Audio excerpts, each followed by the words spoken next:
Hey everyone, welcome back to the Soundbyte. My name is Andrew, and today we're going to be jumping into Faith No More again, checking out a song called The Real Thing, which is the title track of the album back in 1989, I think it was released. This was suggested by a NIK 1977 or Nick 1977, so thank you to that. We did the last one we did for Faith No More was Epic. Which is one of my favorite songs from the band, and really the song that introduced me to the band, in all honesty, when I was a teenager. So I'm keen to check out The Real Thing again. I haven't heard this song in such a long time, in all honesty, so I've kind of forgotten what it's like now. I'd have to sort of, yeah, check it out again just to remind me of what the song is about. But I remember liking it. I remember the title track was definitely one of the standouts from what I remember. Hopefully it's the same one that I'm thinking of, but we'll find out. Anyway, let's get straight into it. This is The Real Thing by Faith No More.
I always like the keyboards or whatever that is in the background. There's a nice layer to the band sound.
I remember this song quite well now, actually. I remember it being quite a long song at the time. It's actually clocking at just over 8 minutes as well. Did forget about the fact that the title track is pretty much the longest song on the album, as far as I can remember. Yeah, it's kind of a it's one of those things about Faith No More that where they kind of will do a lot of different sort of styles in their music. They don't just stick with the one thing, and I kind of feel this song kind of represents a lot of that stuff. a lot of those elements. There's a lot of things going on in this song. It's kind of very mellow, but then kind of sort of gets a bit heavy, and then there's a bit of a prog thing going on there. It's hard to pigeonhole Faith No More. It always has been, and they're one of the reasons. It's one of the reasons why a lot of people love them because of the fact that you just don't know what you're going to get, which is a very underrated thing, I think. I mean, sometimes it's good to kind of know what to expect. You know, there are certain bands who kind of just put out that stuff that you know you'll always get. But then there are bands like Faith No More where you got to expect the unexpected, I guess you could say. And especially for this time, you know, in 1989 to be putting out stuff like this, you know, it's a bit of a risk, but it obviously paid off well because this ended up being one of the biggest albums that they ever put out. Really, the album that kind of catapulted them into like, you know, superstardom, I guess, to some extent. It certainly put them on the map anyway. But yeah, it's interesting how there's that sort of huge progressive element in their music, not just from a musical standpoint, but just in terms of song structures and time signatures and things like that. You know, there is a definite prog element in their music that I think people sort of forget about sometimes. You know, because people kind of think of them as a alternative rock band, but yeah, they're not really. They don't. It's hard to, like I said, it's hard to pigeonhole them. You know, you can't really say they're just an alternative rock band because then I got songs like this. You know what I mean? And you compare this to like Epic, for example, and they're two different songs. You know, it's two completely different songs. You wouldn't even think it was the same band to some extent if you just sort of heard it in passing. You know, so.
Vocal range is just amazing as well. Mike Patton's vocals just goes from low to high and just transitions so seamlessly.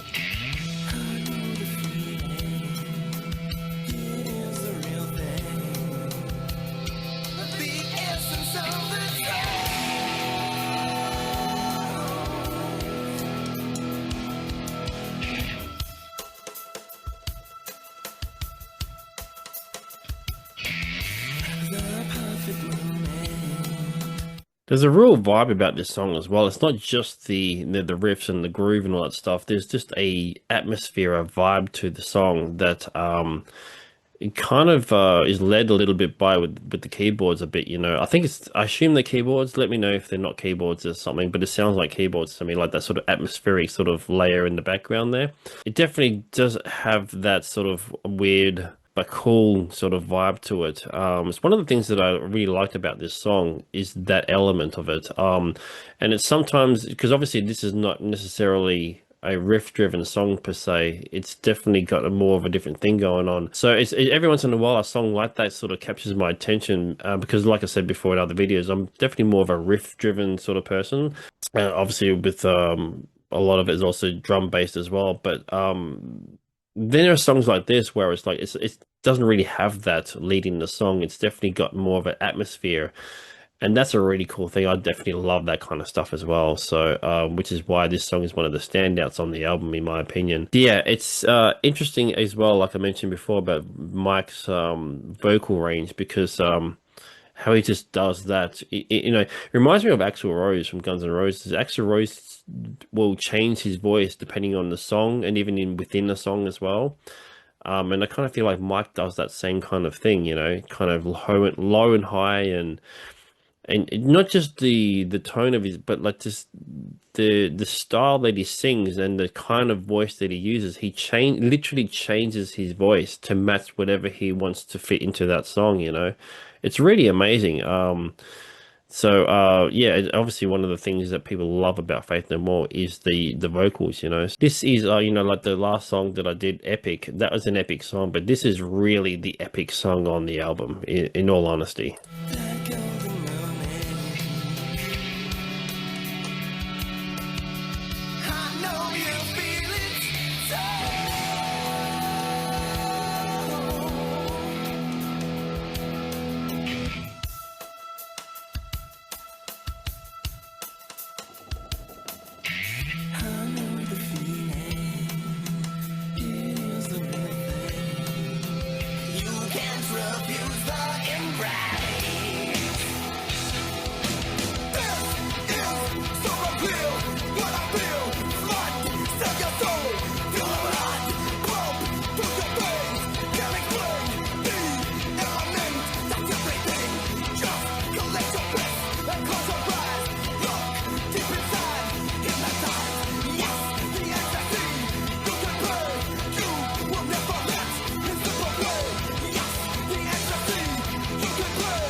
By the way, can anyone tell me what this song is actually about, lyric wise? Again, like I said before in other videos, I'm not really a big lyric guy, and I never really have taken the time too often to kind of look into what a song is actually about lyrically. If I was to make a guess, it sounds possibly like a relationship thing, maybe. I don't know. I'm just completely guessing there. It's completely blind. But yeah, let me know either way.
There you go. Faith No More with The Real Thing, which is the title track of their 1989 album. And yeah, great song. Just love the vibe and atmosphere of that one. It's one of the ones where I can kind of just like play and like while I'm doing something, it just sort of sits in the background and it kind of just it's very sort of relaxing, even though it's got that sort of heavy sort of moments in the song. Overall is a very sort of relaxing, chilled sort of track. But yeah, definitely one of my favorites from the album for sure. Anyway, thank you to NIK 1977 or Nick 1977 for making that suggestion. An amazing song, definitely, I agree, 100%. So anyway, thank you for tuning in as always. Please subscribe if you haven't. If you have, thank you as always, and I'll see you in the next video.